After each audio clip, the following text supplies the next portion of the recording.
Hi, welcome to Culture Chat. Very excited. We are doing video today. It's not actually often we do video, but I am here with my very, very favorite co-host, Oscar Agamante. Thank you for having me on this video podcast. Video and audio for those of you who are listening in the audio sphere. So obviously we are representing a lot of Wah Lum love today. Yeah, why is that? Well, as many of you know who have been following us on social media, we are celebrating the 50th anniversary of Wah Lum Kung Fu of USA, which marks the anniversary of when my father basically officially started Wah Lum and teaching here in the United States. And of course, that spread to worldwide. But in addition, there's more. It is the 40th anniversary of the Wah Lum Temple, the first Kung Fu temple in the USA being built, and again, established by Grandmaster Chan and my mom, Master Susie Chan. They together kind of built this temple, and it is now a landmark for, martial artists around the world, but it is also the 40th anniversary of the Wah Lum Temple as well. So there's a lot going on in 2020. And I think Yes. the purpose of this podcast is really to talk about the 50th and 40th anniversaries, respectively, and what has been going on around them. Absolutely.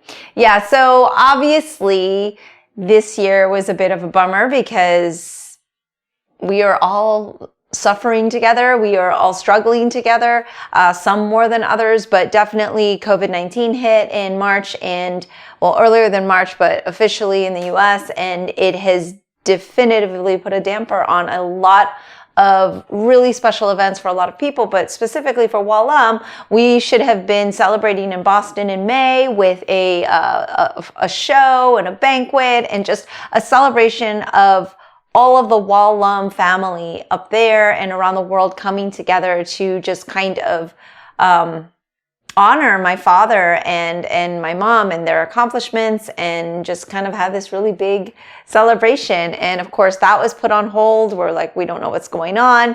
And then over the summer, it was very evident that the 40th anniversary at the Wah Lum Temple, we were going to have a big tournament, Right. Where all the students of Wah Lum only would be coming from around the world to participate, gather together to celebrate, and just kind of be a family together. And also we were going to have a really big show, another theatrical production, which for those of you who are Wah Lum followers know, 35th anniversary at the Wah Lum Temple, we did Journey to the West.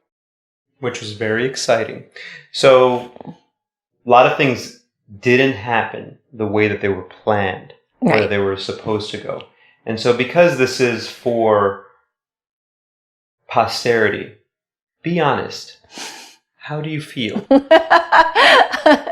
Nice. Double points for Oscar for quoting The Princess Bride, my favorite film of all time, and also making it relevant to what we were talking about. But I, at first, was really frustrated, like everybody else, I think, going through all of the things that we're being faced with, these challenges, and just pivoting the business alone, like having students not be able to come in and train when we were under quarantine, and then trying to pivot to virtual classes. And we were just inundated as business owners, small business owners, with so many different challenges, and trying to also wrap our heads around what is that going to mean for all these celebrations that I've planned for over a year. So anybody who knows me knows I kind of plan in advance. Right. And so basically, we had planned out all of these different celebrations and gatherings, and of course that just constantly kept being put on hold. So for me though, personally, I do believe I thrive in crisis mode, and so I immediately just kind of tackle and try to figure out what I can do. And so like you said, there's a lot of things we couldn't do. In addition to the celebrations, one of the things that we really like to do at Wah Lum is we raise money for St. Jude Children's Research Hospital. That is our favorite charity. I think to date we are at over $30,000, and every time we have one of these big gatherings, any special events, we often try to continue that tally and just keep raising the funds for a very good cause. As many of you know, my mom, Master Susie Chan, she had breast cancer. She's in remission. She's done remarkable, but she she really does believe in the work that St. Jude does. And so we would normally do a fundraiser. And so what I thought was, obviously May came and went, and we were focusing on keeping Wah Lum going, keeping the schools running, keeping our students healthy and doing classes.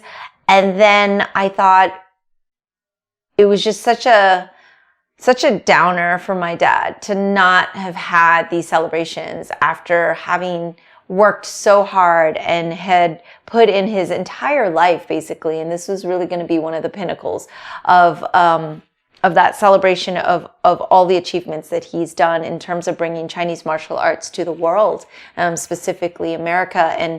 And I thought it would be really cool if everything's gone by the way of Zoom in terms of classes, in terms of school, in terms of meetings. I thought it would be really cool if we could do some sort of virtual showcase, a virtual exhibition to surprise him and honor him.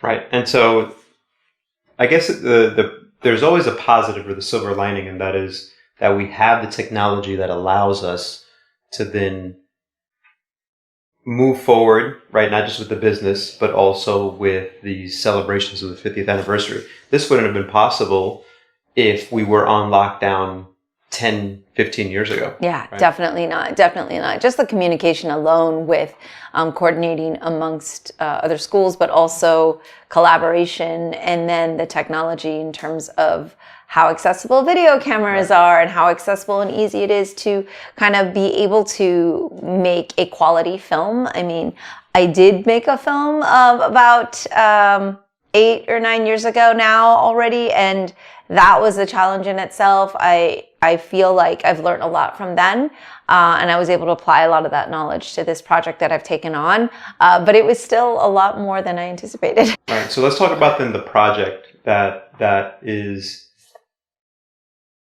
almost complete. That is 10% more to go. Soon to be released. Any indie filmmaker knows what I'm talking about now. And I'm like, oh, we only have 10% more. We're almost there. We're almost there. I mean, the thing about it is any kind of project, it can be never ending because it's art, right? So we have to just kind of close it out. But we will be showcasing this on November 7th. So no matter what, it'll be ready by then. So then the thought process was, let's honor you, Grandmaster Chan, Master Susie, with what they've accomplished with bringing Wah Lum to the world. And what happened? Well, there was a few things. One was I did want to do the fundraiser. I wanted, of course, do the St. Jude awareness and raise money. And so in order to do that, I wanted to make sure I had enough promotion time to let people know, hey, this is coming out, follow us, look at the behind the scenes stuff. But at the same time, this is a surprise for my parents. Right. So they did not know we were filming this. They did not know we were going to make this. They did not know we were going to have any kind of celebration for the 50th anniversary. And so we basically had to do this under wraps. Yeah, which means your father, Master Chan, coming to the temple early and staying relatively late. Mm-hmm. So let's say he gets there at 7. He doesn't want to leave till about 4. Then we have classes going on. So what did that mean for the scheduling? Yeah, the scheduling was an immense challenge, and a huge shout out to the Wah Lum Temple demo team who obviously worked around this. Not only are the instructors at the schools, they help run the classes, but in addition, we literally were filming and rehearsing from about 8:30 or 9 at night till sometimes midnight. And of course, that meant almost every weekend for a couple months were consumed with this. And at first I thought, oh, I'll just do a really simple show. Right. I'll just do a showcase. We do showcases all the time. We do stage shows. It'll be a quick 10-minute thing. We'll do a little lion. We'll do a little kung fu. We'll film it. One day of filming will be good. And of course, I tend to get a little ambitious. Yeah. And I immediately realized all of the vision I had in my head for what I wanted this show to be, we would need to start filming immediately. And that was pretty much in August. And that gave us a deadline of being done with filming and production by October. So it gave us a solid month of post. And so that meant we had to squeeze in all of our rehearsal / filming all at once. So luckily the Temple demo team's always ready to go. and they're performance ready. And that's the Kung Fu lesson, right? Is always be ready. Don't wait until you have a tournament or a show or an event. Like if you're always practicing and training, you'll be ready when the time comes. So literally from a choreography standpoint, our team was learning choreography and then immediately filming it, you know? Right, which I can attest to is challenging. and in addition, doing it after a long day. Some of our instructors and some of the demo team members have their full-time job, then they come and help teach, and then it was time to then do the filming, the learning and the filming. Yeah. Right? Yeah, and that's why I have just immense appreciation for their hard work, but also more than that, what's really shown through here in this is the love for Wah Lum and the respect and the wish and desire to honor Grandmaster Chan and the whole Wah Lum system, and to have put their heart and souls into this project, because this is all volunteer. And a huge, huge shout out, of course, to my camera crew, who literally was all volunteer based. So the beauty of this project is we're doing a fundraiser for charity. We're doing it to honor Grandmaster Chan, the 50th anniversary of Wah Lum. From the students, shout out to Ellis, who made this lovely logo, to all of the temple demo team members, our camera crew, everybody who put effort into this project did so on a volunteer basis. So they did this out of the goodness and love for Wah Lum, goodness of their heart. And it means so much more, because I could have hired a professional camera crew to come in. I could have hired people to edit the project, but, you know, Jeremy and, you know, Flores was with me through pretty much, even as we film this today, we are still going. Jeremy is one of my co-editors as well as visual effects. And it has just been hundreds of hours of work. And the fact that they all did this from a volunteer standpoint and because they love Wah Lum just shows how much the system has just reached out and touched so many people's lives, because that's their wanting to give back and wanting to kind of show that honor and respect. Right. And I think it wouldn't really be a Wah Lum Temple project if it wasn't it's always professionally executed without professionals, right? So there's an expectation for how the project comes out, but no one's really a professional in doing that, right? No one's like no one's really trained in cinematography and editing and visual effects. It's like it's volunteer based, but it's also talent. Yeah, luckily you have the talent, the desire, and even when it comes to the choreography, right? Like the kung fu part, to make that look a certain way in film is different. So I don't know. It seems to me that this is a recurring theme: professionally looking projects without professionals. Yeah, and again. So my awesome camera crew and cinematographers, so Jeremy and Carl. Carl is, I would consider him a professional photographer, but he's never done video. And so I was like, well, I think we can apply it. And this is the beauty of Kung Fu, which is, you know, before I've had the Kung Fu podcast and we do Kung Fu Pod. And the point of that is being able to take Kung Fu and apply that to your daily life, right? So it's just that hard work ethic and that knowledge of, if you know you can do something here, you're able to take that and apply it to something very similar or even different, right? So I apply my Kung Fu to the choreography and the vision of it and bringing it all together, and even learning how to edit. I wasn't trained in that. It's just something I did. I was fortunate that everybody that was involved, I would say, are professional hobbyists, right? So they have like regular lives and from nurses to doctors to students full-time to engineers to all sorts of different professions. So, but in this project, they took on kind of different roles that they don't, like you said, do as their actual profession. But again, I think it's just that love for the project, but also love for those professional hobbies. And it really just came together. I mean, we're really fortunate, even down to some of the grip work, like having to figure out lighting and having to figure out, okay, will this, banner, will this be able to stay up? All these props and different things that we incorporated. It was kind of amazing how everybody's talent shines through, right? So like the drum line, they get it together. They haven't been rehearsing in a while. They were able to get it together and get their drum line back together, led by Jason and our awesome drum team. So it's awesome that everybody is able to step up. And like you said, after a full day of their already busy lives, plus families, and we had crew members coming on their birthday to hang out with us all day. And so it was so moving to me, and I'm still really overwhelmed and unbelievably grateful that we have the Wah Lum family members that we do to just put so much energy. I mean, it's not just the hours, right? It is the hours, the energy, but like just the love for the project and for hopefully what everybody's going to enjoy. Yeah. And I think it'll show through in the project when people see that. Maybe they won't see all the tears that went behind the scenes. The blood, sweat, and tears, because there were definitely all three. Right. And so the next thing then is what is this demonstration, a visual, virtual, online demonstration, completely different.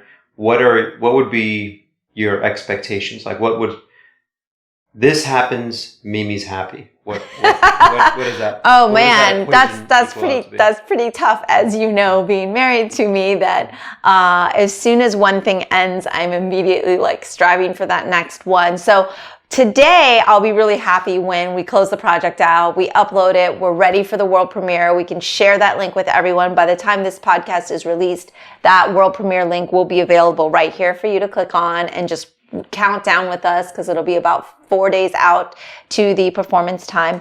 I think I'll be really happy if it's really well received, if we have a great turnout at the world premiere, if we meet our fundraising goal for St. Jude, which is a modest goal of $3,000. We're already 39% of the way there. If we blow that goal out, and I wouldn't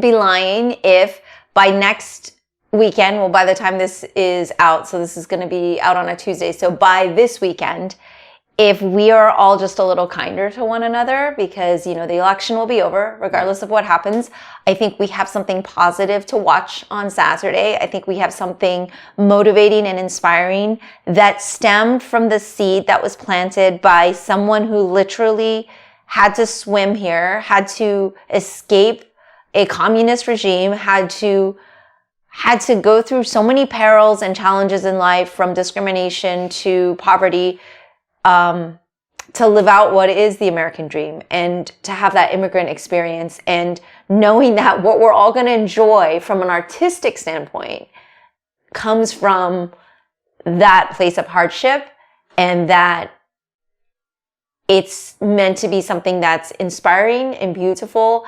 And if everyone could just turn off the news for an hour and just hang out with us and enjoy a really cool Kung Fu show, I think that'll be awesome.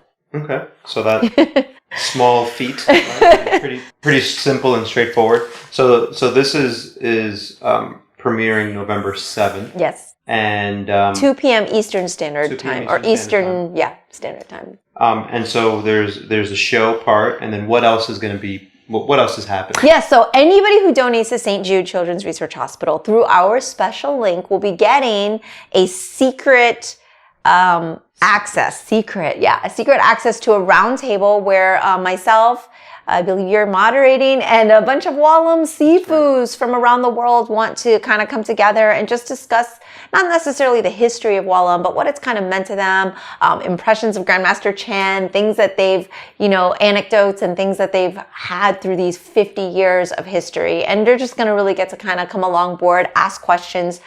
We do take the questions in advance, so they are curated for efficiency. But basically, as long as you donate even $1, you'll be able to participate and kind of be involved in that. And being that you and I have been able to sit into some really cool roundtables, I totally stole the idea from the Princess Bride reunion from Carrie Elwes. So shout out. That was amazing. And I thought it would be a really great thing for martial art enthusiasts, especially even if you're not a Wah Lum member. So many people have come into contact with Grandmaster Chan, and so many people are what we consider Kung Fu family. And so we definitely hope you come along for the ride as well, because I think it'll be a lot of fun. Right.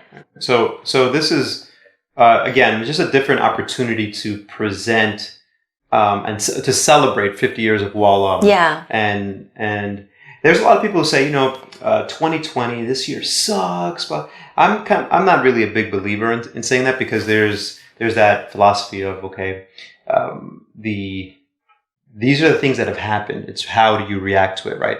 And so I think the reaction that you've had to 2020 has been very positive. We have this virtual exhibition that's happening, but there's been a couple of other events that were also supposed to happen in 2020. One of them is, for those who don't know, if you are a certified Wah Lum Sifu, you have to recertify every 3 years in order to maintain that. So that's something else that we weren't able to come in. Yeah, that was actually supposed to happen at the 50th celebration, leading up to the 50th celebration in Boston. So we were actually taking it back to the roots of Boston, and we're going to have our tri-annual test, I guess you call it. Yeah, we're going to have our test there. All the Sifus come together, and it's such an enriching weekend, as you can attest to. Yeah, so that complete, especially for those who've been to those certifications, it's like, oh man, we're missing out. For someone like Sifu Bob Rosen, who's in Boston, who's been with Master Chan for so long as a student of his, and has carried on that legacy in New England, I feel for it. Like that would have been really great. But and then another unfortunate is for the new students, right? The newly certified Sifus who are looking forward to doing that. However, what happened? Well, basically, I realized as we were coming through the summer that this was not going to be over anytime soon, and in order to at least have a collaborative effort, and my thought process is always this: like, the closer we stay together and stick together, the like misery loves company kind of thing, but like the better off we're all going to be able to get through this together. I really do believe we're in this together. I know it sounds very cliche, but I don't believe that if you just shut down and get angry and frustrated, that's going to do yourself or your business any good. And so I immediately was trying to have as many meetings with the Sifus as possible. And like I said, like Zoom got our money right away. Like basically we were immediately in contact and trying to kind of figure out what needs to happen. And so our thought process was, instead of having the big to-do test, we would have like what I would call a mini test, a mini check-in point. So thanks to Sifu Bob, Sifu George, Sifu Tu, we decided we would do a mini checkpoint test in the fall. And so by July to August, we pretty much were like, okay, we're going to spend a couple hours with each Sifu so that they could keep their school going, so that they could feel that we were giving them kind of that attention and being able to collaborate and learn together, because we may be administering the test, but by no means is it not a learning experience for us as well. Those who are helping do the testing and proctoring, and Grandmaster Chan also sat through hours and hours and hours of the test in order to make sure that he has that watchful eye over all of the Sifus, and so that we can still maintain the standard of Wah Lum, because COVID-19 does not stop the standard of Wah Lum from keeping to the high standard that we want to keep it to. So we weren't going to allow that to happen. And basically, from March to August, so many things happened for Wah Lum and to kind of get together. And then August, September, like we just went into filming right away. And so a lot of people have told me that, I don't feel productive as I want to be. I don't feel and I get it. By no means do I think that everybody should be following my suit because I'm exhausted right now. But at the same time, I feel that sense of responsibility because it's the 50th, because it's the 40th year, because my father has put in all of this time. I didn't want him to not have, be honored. And I didn't want the Sifus to also not have their moment of their time. Because as a Sifu, you don't get time for yourself. All of your time is for your students. And when we go to the Sifu test, it's completely about you guys. It's completely about your training, your betterment, your enrichment. You get to be a student again, which is such a gift. I mean, you can... Absolutely. I think as someone who loves continuing education, it's been unfortunate to not have the in-person part of it.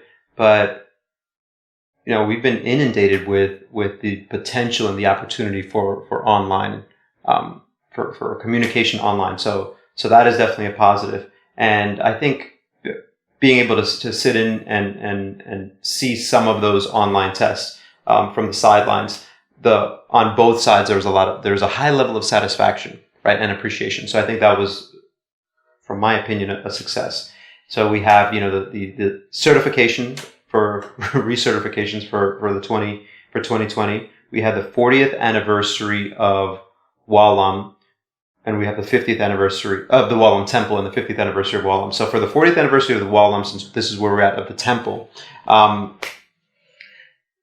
this is my thought of it, is I look at it and say, wow, Wah Lum is still thriving and even through COVID and everything else, and that has a lot to do with the things that you put into place. So what does the 40th anniversary of Wah Lum Temple mean?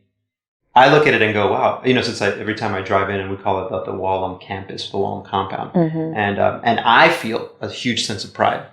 So, and your dad is there every morning, so he can't stay away, right? So what do you feel about that 40th anniversary of the Wah Lum Temple? Yeah, it's my home. I think I've spent more hours at the Wah Lum Temple than any house I've ever lived in.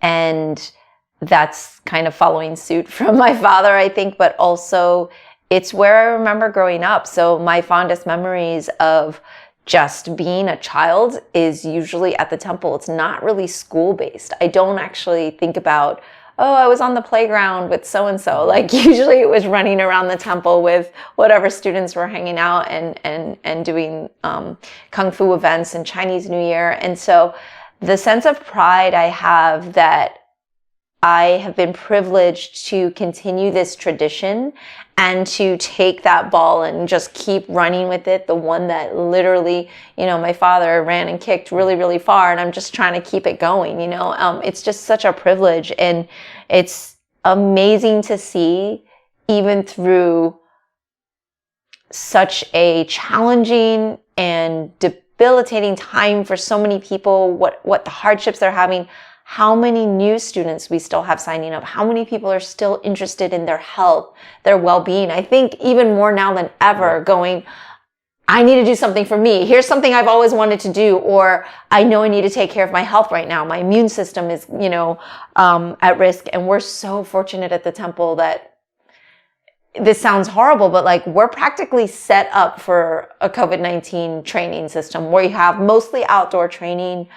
We have a huge compound/campus. So we're able to physical distance. We're able to kind of implement our rules for safety and everyone's health and awareness. It is amazing to walk in on a daily basis, even now. And it's easy to take it for granted. Like, oh, we've got class. There's a bunch of students here. Whereas I know a lot of wonderful martial arts schools around the country that have shut down because of COVID. And I do not take that for granted, that we still have support from our local community, that we still have people who want to learn a traditional Kung Fu system in this modern world amidst a pandemic. Like, that alone sums up, yeah, this is 40 years in the making. It's because of that first ground, my parents said, no, we're going to break ground right here in Orlando. We want this land. We want to be able to do this. If we were, in Boston, it would be very different. They're having a huge set of challenges. They don't have the space. They can't facilitate more than 5 people at a time in our, Chinatown location, whereas we could probably have 30 because we've got the parking lot. Florida, all year round, we can train outside, even in the rain sometimes. But so it's such a milestone, and I have such a sense of pride that I'm actually glad we're sitting down, because I don't usually stop to think about that and to enjoy that moment, because I'm a little bit of a go kind of person. So it's actually the first time I'm sitting down and really thinking about that. And it's extremely meaningful, and I feel extremely privileged to be a part of it. Yeah, I feel the same way. And it's easy to do when you're there with Master Chan there. Because he will not be beat. Yeah, he will never lose. But even something as simple as there's a stone tablet in, if you're looking at the temple and you go to the left, he says, I did this, I put this stone, and I painted this, and he'll repaint that every few years, and then he'll clear the area, and in the morning, especially with this nice weather, there are times where I'm there and literally I have the early morning class. It's still dark when I'm training suppliants, and then I'll step outside and it's the sunlight, and it's just all the sun's coming in there. Master Chan is like probably finished clearing, done his daily yard work, his lawn care routine, and cleared up a lot of stuff, and you're just looking, and you literally can do a 360-degree turn and say, wow, this is all something that they built, that your parents built, and it's amazing. It's amazing that it's standing. It reminds. The reason I bring it up is because I had a client this morning actually say, "Yeah, we went down to West Palm Beach and we had a plan to go to this restaurant that we always go to, and it was closed." And I was thinking, man, that's unfortunate. How many not just restaurants but small businesses have gone through that, and the temple has had the perseverance to still thrive. We're busier than ever. It feels so that we're busier than ever. Yeah, I mean, part of it is we are busy because we've had to put in so many more protocols. We've had to do a lot more planning. So on one hand, from the business standpoint, we're just super busy trying to keep things going. On the other hand, we do have a lot of people who have such an interest. But again, it's because of the groundwork of Grandmaster Chan and Master Susie Chan going, hey, we're going to build this. This is going to be ours. We're not going to go to a strip mall and rent for 30 years. Like they put their life on the line for this. They put up, they got their SBA loan. They did so many things. They literally put all their chips into the Wah Lum Temple, like everything they had. And what they didn't have, right? They had to take out a loan. So those of you who haven't seen Pui Chan Kung Fu Pioneer, do so now so that you can get the history. But and that just shows that like all that hard work and perseverance, but that vision of what they did then. I don't think they even could have imagined a situation where, oh, this would have been perfect. This is going to be perfect for something like COVID-19. I don't think that was in their thought, but I think they just had enough of a vision that they built something that would be, life, very withstanding and could stand the test of time. And we think about our history of Wah Lum and Grandmaster Pui Chan, who is my father's master, would never have imagined Wah Lum Kung Fu of USA, of Brazil, of Switzerland, of Germany, of, all the different cities around the US. He was just trying to like get sweet potatoes and teach a little Kung Fu in his village. So it's just interesting, like with each generation, how much vision is put in and how much this has grown and really become a part of, the Central Florida culture for sure. But I mean, I think even worldwide, this is a complete tangent, weird tangent on Culture Chat ever. That's so strange. But we were in China and we met a school from South America. Right. And you were talking to them because, of course, Spanish ambassador. Yeah, that was interesting because we were in China. I was talking to them, and then I said, "Oh, let me get my wife, Mimi Chan," and they were like, "The Sifu Mimi Chan," right? And it's because they had read about Grandmaster Chan and the Wah Lum history and about you. And so you and your father were like celebrities to them. It was like, I think they were from Peru or something. Yeah, it was so random. Like we're in China, 2018, and they knew who we were, right? And this is just generations and generations apart of training, and you know, maybe they saw a magazine from back in the day, but it's just so crazy because you know, it's such a random thing, and that just shows the reach of Wah Lum and what my father has really brought to the world of Chinese martial arts, and how respected he is by his peers and by so many practitioners. And that's why it's such a privilege to be a part of. But it's kind of an interesting thing because on one hand, if we had our show, we would get our 1,000 people watching, right, and that's it. No one else would ever get to see the show because we don't usually produce it to share with our audiences afterward. And so it's satisfying because you get that immediate gratification. You get the immediate, you know, this is the whole film versus stage thing, right? You get that immediate response. You feel the love. It's a huge celebration. There's a sense of relief because it's over. But that's all that gets to share in it. And so on another hand, this virtual exhibition, very different experience, a very different work ethic and very different planning experience. But on the other hand, it's going to be perpetual, right? So if someone's not available on November 7, my heart won't be broken, but you'll still be able to watch it. You'll still be able to donate to St. Jude. You'll still be able to see part of the Wah Lum history. You'll still be able to enjoy it and like it and comment and tell us like, oh, yay, good job, guys. And that's pretty cool because this is what 2020 has brought us to, right? Yeah, so there's a, thinking of the, you know, reaching all the way to Peru from China and all this is like these branches that are reaching out, and it makes me think of our discussion on the Wah Lum Temple and this kind of open compound and how beautiful that is. But then I think of almost the mirror image of that, which is the Wah Lum of Boston Chinatown, led by Sifu Bob Rosen, which is a very small, compact, but perfectly organized Everything space. in its place. Everything in its space. Almost, it's hard to think of it, to phrase it, but it's this. It's almost like an antique that's been preserved by Sifu Bob, and then you know, it's always like being buffed and shine, and you walk in there, and again, everything's in its own place. But at the same time, it has this rich history of being there, and you can feel like, okay, this is where Master Chan's planted his roots. And so I don't know if there's anything to add to that. It's just more this thought process of the 40th anniversary Wah Lum Temple, the Wah Lum Temple compound, this big spot, and then 50th anniversary of Wah Lum in USA, which started in Boston, and it's being maintained there by Sifu Bob Rosen, and has this kind of a smaller, compact, super organized version of the Wah Lum Temple in there. Like the heart of Wah Lum is in Sifu Bob, right? Mm-hmm. And so I don't know where I was going with that. It's just more of this visual thing. Well, I think what's kind of amazing, and it's something I love to share with students around anniversary time.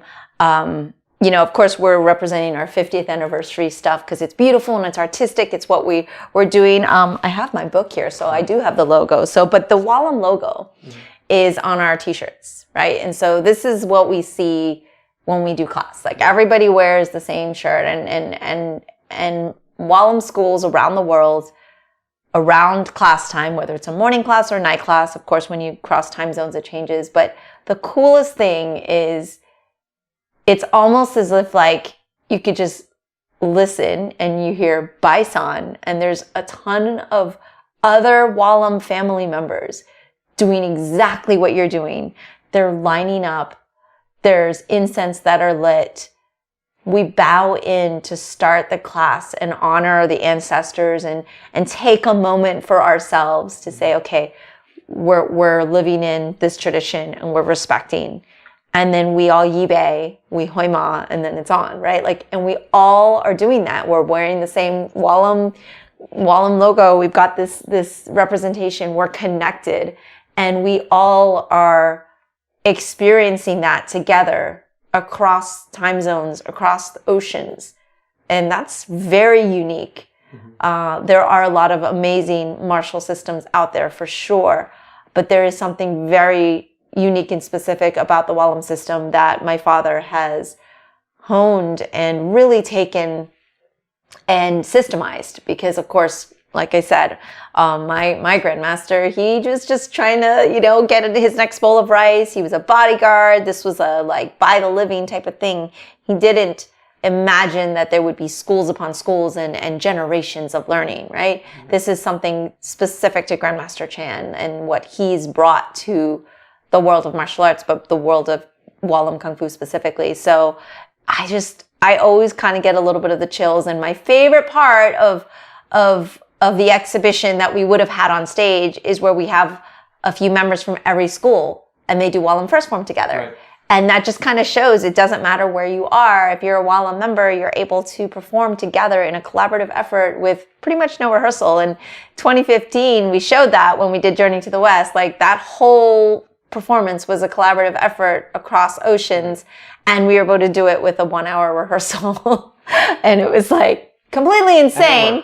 It worked. It was completely insane. And this is a little different. Unfortunately, with the time constraints, I wasn't able to kind of do it as big as that in terms of the virtual show, but I definitely think we are showcasing the best of Wah Lum in terms of the artistry, the beauty of it, and the hard work part of it that's gone into this. And so I definitely hope everybody enjoys it.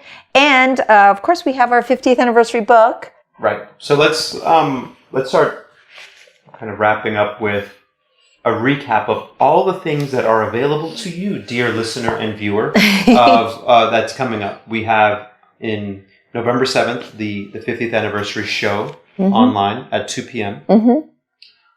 Followed immediately by a roundtable, I guess, moderated by me, with Wah Lum Sifus from around the world, answering questions specifically related to the history of Wah Lum. We have some Wah Lum swag. Wah Lum swag. Right? Can't go without the Wah Lum swag. Decoration, this is not available. This is not available, but this logo print is yes, on the shirt. We've got some cool stickers, and we've got the Wah Lum 50th anniversary book. So those of you who are around for the 35th anniversary, there's just a wealth of pictures and a wonderful timeline. This is meant to be a continuation of that. It will do some recap, but this is definitely meant to be supplementary to the 35th anniversary. And it is a beautiful hardcover book with a lot of historical pictures, and Grandmaster Chan loves photos, and so he has a plethora of them. But it does take you up to our current day of 2020, and it takes us to just kind of a little recap of the history, and it's just great memorabilia to have. And if you get these things, you will, be supporting Wah Lum. So we would appreciate that. And of course, please donate to St. Jude Children's Research Hospital so you can join that secret roundtable. Right. And just if you missed the show, then make sure you log on later. We'll be linking that world premiere link here. But if you do it during the world premiere time, you can comment and chat with us while we're watching the show together. And you can immediately hit play again because you're going to be so wowed. You're going to watch it to watch. Yes, right. You're just going to be so... After you pick your jaw up off the ground. So actually, being in the show during the rehearsals and being exhausted. And hungry. A quick tangent is, there's a certification that I do. It's called the Strong First Kettlebell Cert. It's 3 days intense certification. Yeah. You train all this time for it. You go through the certification, and at the end, you're sick of it. You're like, I don't want to see another kettlebell. But then you go home and you rest, and then you immediately are like, man, that was an awesome experience, and you immediately start implementing all the stuff that you learned. Mm-hmm. This is a longer version of that. It's like you're just doing it, and then I know for the quote unquote performers, once they were done, I know they were really happy to be done. Yes. The cast and crew were we also had so we didn't mention this, but we had a celebration for Grandmaster Chan, Master Susie, and CJ Tina. We surprised them, and we actually premiered the performance. A little sneak peek. This is where I was going to it is they were, I know, they're troopers. They weren't saying it. They were sick of it. They were like, so I'm hard, done yes. of it, right? And the post-production team is going through that right now. We're still going through that. And once who was also in production. It's not like a new crew. We're nonstop. They're going through that as well. But when you see the finished product, you're like, this is awesome. And when you get to experience it with other people, so my recommendation would be, if possible, if you're living with someone, if you have family or friends, to watch it together. And if you're not physically with them, know that if you do it at 2 p.m., your experience will be better because you're doing it in a larger community. Yeah, some of our schools have mentioned that they're going to have a physical distance like showing at the school. They're going to do it all together so they can kind of experience that together. So that's a really cool idea.